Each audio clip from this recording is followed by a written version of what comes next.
bây giờ anh lại mang cho gái à? Bây giờ bố mày làm ăn đây làm sao? Mày biết cái gì đâu mà mày nói. Làm ăn gì toàn đến trong nhà nghỉ trong bụi rậm này hả? Anh làm ăn cái gì? Bụi rậm làm gì? Sao gì chứ mà bụi rậm? Làm ăn toàn đến giúp ở trong nhà nghỉ các thứ thôi. Anh làm cái gì ông đấy? Hả? Anh đi đâu ông đấy? Tao đi đâu ấy làm sao? Ê, anh kêu làm ăn cái đéo gì? Bù cái cú tinh chứ làm ăn cái gì? Thôi mày hả? Bây giờ mày đi về không? Tao không về đây. Mày về tao nói chuyện với mày. Tao không về đây. Đi. Chả có chuyện gì để nói đấy cả. Đi về nói chuyện. Tao không về. Chìa khóa ô tô đâu? Có xe đâu? Xe của tao. Chả có xe của mày.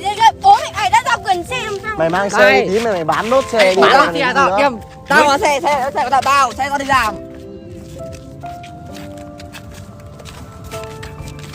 Đem xe đây. Bố mày nào đưa đây. Đưa vào xe đây. Đi ra chỗ khác. Đừng có xe tao, xe của tao. Đi bố mày ở nhà anh mang xe cắm sao?